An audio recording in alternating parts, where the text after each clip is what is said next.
Aujourd'hui, un tournant important se dessine pour la Confédération AES. Les ministres se sont réunis dans un cadre stratégique pour définir les grandes orientations de l'an 2.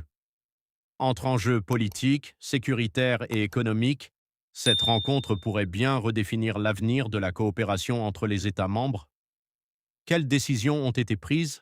Quels impacts pour les populations? Restez bien jusqu'à la fin car ce qui se joue ici pourrait changer beaucoup de choses dans la sous-région. La mise en place de cette confédération et que cette ferveur populaire qui avait accompagné la mise en place de cette AES-là n'a pas faibli. Et si cette mobilisation populaire continue et que de plus en plus la légitimité internationale, la légitimité diplomatique qui est en train d'être engagée par les trois pays vont non seulement faire, cette légitimité va faire tache d'huile, mais aussi va de plus en plus reconforter les populations. Parce que vous savez très bien que l'un des objectifs premiers, c'est d'abord de travailler à la reconquête du territoire. Après cette reconquête du territoire, il faut travailler à mettre en place les jalons pour la question donc, du développement. Et tous ces aspects-là, le sommet, donc la rencontre de Ouagadougou, qui est, faut le rappeler, c'est une rencontre préparatoire, puisque les conclusions doivent être soumises aux chefs d'État, certainement qui vont donc statuer sur les conclusions auxquelles sont parvenus. D'abord, il y a eu la rencontre des experts, des hauts fonctionnaires de l'AES, puis maintenant la rencontre des ministres la rencontre qui a entériné, n'est-ce pas, le travail des experts, et que ces conclusions auxquelles sont parvenus les ministres seront donc soumises à l'appréciation des chefs d'État pour les décisions à prendre. Alors, Adama Kabore, vous venez donc d'entendre Amadé Adama Solo qui le dit. La rencontre des ministres de la Confédération AES se referme avec une feuille de route qui devrait être donc présentée aux trois chefs d'État donc pour adoption. Est-ce que, selon vous, c'est un pas de plus pour la Confédération des États du Sahel? Oui, c'est un pas de plus et il faut le préciser parce que c'est déjà même dans la forme, c'est la constance de la tenue des différentes rencontres au sein de cet espace assez jeune mais dynamique, voilà, qu'est l'Alliance des États du Sahel, notamment à travers cette confédération-là. Quand vous regardez depuis la naissance de cette jeune alliance-là, les rencontres sont au rythme, sont rythmées, voilà, parce qu'il y a tellement d'urgences, notamment la question sécuritaire d'abord et s'en suivra les autres questions, la diplomatie. Et je crois que Amadé Soro l'a développé également dans son œuvre, je crois, sur l'AES, chronique d'une audacieuse marche, le principe des 3D, à savoir défense, sécurité, diplomatie et développement. Et ce qui est assez intéressant est que les autorités suivent ce que les chroniqueurs disent sur les plateaux, ça c'est un, et non seulement, ils écoutent également leur population pour pouvoir intégrer ces éléments-là dans leur feuille de route pour vraiment un développement harmonieux et qui répond aux besoins des populations. Donc moi je crois que c'est la bienvenue et j'espère qu'en réalité cette feuille de route qui a été tracée par les hauts fonctionnaires et les ministres, parce que déjà c'est la question de sécurité qui est la plus importante et ça a été présidé par le ministre de la guerre du Burkina Faso avec ses homologues du Mali et du Niger et je crois que le travail qui a été fait c'est un travail assez scientifique et assez concret et que les trois chefs d'État, la conférence des trois chefs d'État va sans doute les entériner, voilà, pour pouvoir mettre en œuvre au regard de la géopolitique actuelle, non seulement même à l'intérieur de la sous-région ouest africaine, mais au-delà des frontières de l'Afrique tout entière. Donc moi je crois que déjà ils ont le soutien du peuple parce que quand vous regardez, dès le lendemain il y a eu le forum. Il y a eu un forum un forum confédéral organisé par la coordination nationale des associations de la veille citoyenne qu'il faut saluer de passage cette mobilisation et cet accompagnement-là par rapport à ce qui est fait. Parce qu'aujourd'hui, les résultats sont assez concrets sur le terrain par rapport à une époque donnée. Donc, il n'y a pas de quoi pour se mettre en marge de cette dynamique-là, voilà, sous prétexte d'être à un moment se retrouver comme un loup déguisé en agneau qu'il faudrait à un moment donné mettre de côté et puis continuer. Je crois que le capitaine Ibrahim Traoré même l'a dit. Le train a démarré, ceux qui ne peuvent pas tenir le rythme vont rester et puis on va y aller. Et aujourd'hui, il y a un travail de fond qui a été fait.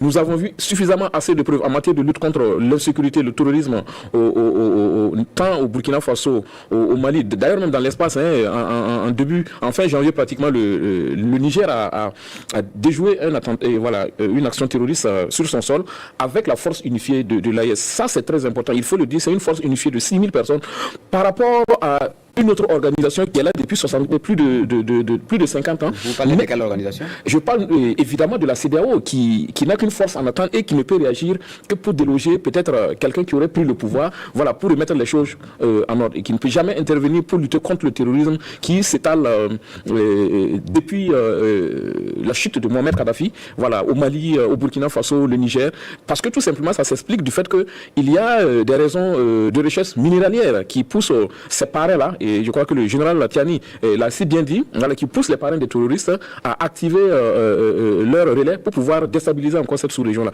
Donc je me dis que c'est la bienvenue et je crois que cette feuille de route-là, sa mise en œuvre est importante et nous attendons que les trois chefs d'État, la conférence des trois chefs d'État puissent entériner cela et nous voudrons voir d'ici là encore des actions concrètes sur le terrain. Alors, Juvénal Somé, sur la rencontre de Ouagadougou, il y a également un protocole additionnel sur la libre circulation des personnes et des biens qui était donc au cœur de cette rencontre. Qu'est-ce que vous en pensez? Oui, c'est une très bonne chose parce que la libre circulation des personnes et des biens est un, je dirais, élément important qui conditionne la réussite de l'intégration sous-régionale parce que l'AES se situe dans la logique de renforcement de l'intégration sous-régionale avec les trois pays membres et forcément cela va constituer de mon point de vue, je dirais, une alternative face à des projets qu'on a vus mais qui ont manqué à un moment donné de volonté sur le terrain. L'avantage avec ces trois pays, c'est qu'ils partagent une continuité territoriale, ils partagent une diversité, je dirais, culturelle à tous les niveaux.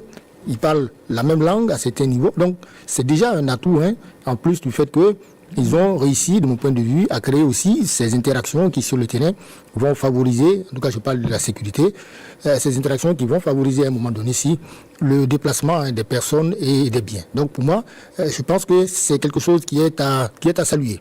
Parce que quand on se situe dans la logique des communautés économiques régionales qui ont été mises en place au lendemain de la création de l'OUA, ces communautés économiques régionales n'ont pas toujours réussi, malheureusement, à apporter, je dirais, aux populations, mais ces éléments de libre circulation des personnes et des biens. On voit ici et là, malheureusement, des entraves à cette libre circulation des personnes et des biens pour diverses raisons. On instaure parfois des barrières administratives, il y a des décisions qui empêchent les citoyens à un moment donné de migrer d'un pays à un autre et tout cela n'est pas bien. Donc pour moi, je pense que ça se situe dans l'ordre normal des choses. Voilà pourquoi j'ai dit qu'à un moment donné, l'AES devrait aussi, de mon point de vue, s'inspirer aussi.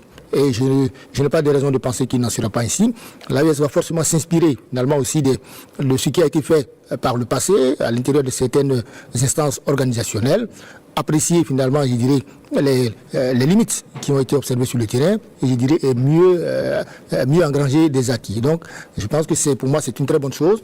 Quand vous voyez la manière dont les différents pays bénéficient, je dirais, de divers pans liés à la mise en place de cette organisation, on peut dire manifestement que l'intégration, en tout cas sous-régionale, dans la bande sahélo-sahelienne est en train de se renforcer et d'aller, je dirais, vers des lendemains qui permettront aux populations de pouvoir mieux profiter des retombées socio-économiques dont regorge justement cet espace. Alors, Ahmed Koné qui nous rejoint, bonjour. Bonjour, comment ça va? Oui, ça va bien, bienvenue. Je suis désolé parce que je suis tombé en panne en cours de route. D'accord, en tout cas l'essentiel c'est que vous nous rejoignez sur ce plateau. Vous avez donc entendu les autres chroniqueurs sur la rencontre de Ouagadougou. Est-ce que selon vous c'est un exemple de plus en termes d'action concertée et coordonnée donc, de nos pays? Je veux parler bien sûr de la Confédération des États du Sahel. Bien entendu, parce que déjà j'ai constaté que les trois chefs de la diplomatie ont été des gens très courtois. Parce qu'il n'y a pas de langue de bois, mais vous savez, nous sommes habitués à certaines formes de diplomatie africaine gérée depuis certains espaces d'Europe et qui passent le temps à faire un peu de brume. Alors qu'ici, c'était du concret. Et l'AES, quand même, fait du chemin et ça, on l'a montré à travers les interventions des trois chefs de la diplomatie qui ont été très courtois, comme je dis. Ils n'ont insulté personne, mais ils ont dit aux Burkinabés, aux Maliens et bien sûr aux Nigériens, aux Africains dans l'ensemble que l'AES se porte très bien. Et que vraiment, comme nous l'avons souvent maintenu sur ce plateau-là, savoir que c'est la meilleure voie pour les Africains.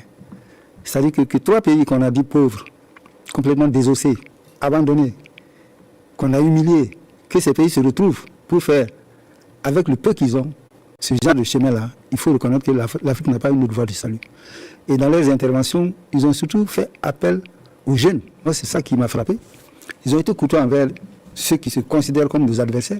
pensons qu'ils sont toujours nos partenaires s'ils le veulent bien, qu'ils soient des Africains ou des partenaires d'ailleurs, en faisant valoir que, en fait, plus rien ne sera comme avant dans notre espace. Les Sahéliens sont prêts à aller de l'avant ensemble pour résoudre les problèmes des Africains de façon générale et des Sahéliens en particulier. Ce sont des diplomates dont ils ont utilisé les mots qui conviennent pour essayer de faire comprendre aux autres que nous sommes ouverts, mais nous ne sommes pas dupes. Nous ne sommes pas dupes. Et surtout, appel a été fait aux jeunes. Par le passé, on nous a piétinés. Nous avons accepté le minimum. Mais il n'est plus question de retourner en arrière. Et ils ont surtout mis l'accent sur le leadership des 3 chefs d'État. Je crois que ça, c'est très important. Chacun a fait valoir dans ses interventions que le chef d'État qui dirige son pays est un chef d'État crédible, qui dit des choses dans leur vérité crue, sans blesser personne, mais qui défendent l'intégrité, la dignité, l'honneur des peuples sahéliens. Il y a une unanimité ici. Les 3 chefs de la diplomatie ont fait valoir que l'Afrique, aujourd'hui, est en train de se réunifier. Nous l'avons dit par le passé ici, que c'était un début d'unité africaine. Et personnellement, je pense qu'il n'y a pas d'autre solution que cette solution AES. Qu'on le veuille ou qu'on ne le veuille pas, les autres Africains vont embarquer. Il faudra voir maintenant dans quelles conditions. Mais les chefs de la diplomatie ont montré qu'effectivement, la jeunesse africaine a un grand rôle à jouer en dehors du leadership des 3 chefs d'État. Les 3 chefs d'État parlent le même langage. Bien entendu, le rôle des médias mensonges a été plus ou moins évoqué. Et c'est la raison pour laquelle on développe un narratif qui permet aux Africains de comprendre que dans tous les cas, on parlera toujours mal de ce que nous allons faire.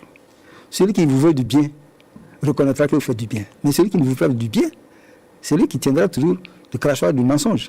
Et donc aujourd'hui, tout ce qu'on dit sur le Sahel, sur l'AES, etc., sur chacun de nos pays, ce n'est que du mensonge.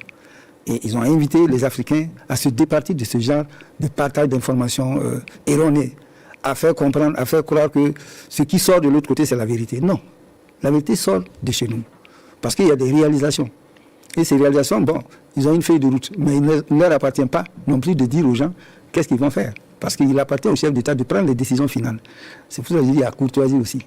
Il y a la forme de s'exprimer, mais il faut comprendre aux gens, il faut faire comprendre aux gens que ce qui se passe aujourd'hui, on ne va pas tout livrer sur la place publique. Nous avons des responsables, convaincus et convaincants. Et nous aussi, en tant que porte-parole, convaincus et convaincants de la diplomatie de ces 3 pays, nous allons vous servir le minimum pour que vous compreniez que les chefs d'État vont prendre la décision finale. C'est là que nous serons aujourd'hui, nous les Africains du Sahel, que l'Afrique est véritablement en marche. Je crois qu'on ne peut pas dire mieux que ça, parce que la jeunesse est interpellée. Il faut que les Africains comprennent, les Sahéliens surtout, qu'il ne sert à rien d'aller dehors chercher pitance.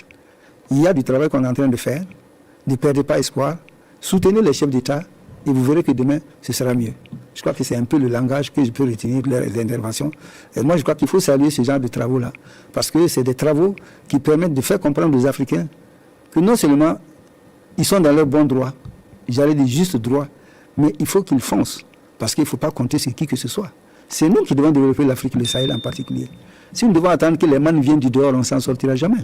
La preuve, nous avons commencé à nous battre sur le terrain. Et voilà que d'autres sont en train d'agoniser chez eux. Cela veut dire que sans nos ressources qu'ils ont passé des années, des décennies, des siècles à piller, ils n'étaient vraiment rien. Et nous, aujourd'hui, on se contente de seulement du peu qu'on a à faire chez nous, avec le peu qu'on a. Et voilà des gens qui sont en train d'agoniser et qui aboient partout. Cela veut dire que nous sommes sur la juste voie. C'est ce que je voulais dire. Merci bien, Ahmed Kodé. Merci pour cette analyse. Oui, quelque chose relative à la libre circulation des personnes et des biens. Il faut dire que c'est ouverte. C'est non seulement ouverte à l'intérieur de l'espace AES, mais aussi à l'externe, c'est-à-dire aux autres pays de la sous-région, notamment les pays frontaliers à l'AES, je pense à la Côte d'Ivoire, bon, de façon globale la CEDEAO. Parce que quand vous regardez, il y a eu une conférence où ils avaient posé cette situation aussi, et dans le communiqué, en tout cas, l'AES était disposé, en tout cas, à recevoir les autres citoyens des autres communautés en son sein, et donc ça veut dire que c'est une structure, c'est une institution qui tient compte parce que nous partageons les 3 pays de l'AES de continuer à bâtir l'ossature institutionnelle de l'Union, donc de la Confédération. Vous vous souvenez très bien de la désignation du capitaine Ibrahim Traoré comme président tournant donc de la Confédération après le sommet donc de Bamako. Les grandes lignes ont été donc exprimées par le capitaine Ibrahim Traoré. Et il est question maintenant de travailler sur une feuille de route. Parce que une entreprise de telle ampleur, on ne peut pas effectivement évoluer à l'aveuglette. Il faut naturellement une feuille de route. Et cette réunion donc de Ouagadougou vient confirmer le sérieux qui est mis donc dans l'attelage des différents rouages de la Confédération des États du Sahel. Ce qu'il faut retenir, c'est l'ambition grandiose qui est affichée, à savoir la présence des 3 ministres qui, en réalité, corroborent les 3 dimensions donc, de l'AES, à savoir la défense-sécurité, la diplomatie et le développement. C'était en réalité l'objectif initial et qui avait été donc affiché par l'AES. Chemin faisant donc, il y a eu d'autres aspects qui se sont venus, notamment la question donc de travailler à la mise en place d'une banque confédérale et qui va donc travailler à impulser donc le développement, à insuffler un nouveau donc dynamisme dans l'attelage administratif institutionnel donc de l'AES. Et ce qui m'a beaucoup marqué lors de cette rencontre-là, c'est également... Voilà ce qu'il fallait retenir de cette réunion stratégique des ministres de l'AES, un rendez-vous clé qui marque le cap vers l'an 2. Les décisions prises aujourd'hui auront des répercussions importantes dans les mois à venir et il sera crucial de suivre leur mise en œuvre sur le terrain. Dites-moi en commentaire ce que vous pensez de cette nouvelle orientation. Est-ce un vrai tournant ou juste une continuité? N'oubliez pas de liker, partager et vous abonner pour ne rien manquer de l'actualité africaine. À très bientôt pour une nouvelle analyse.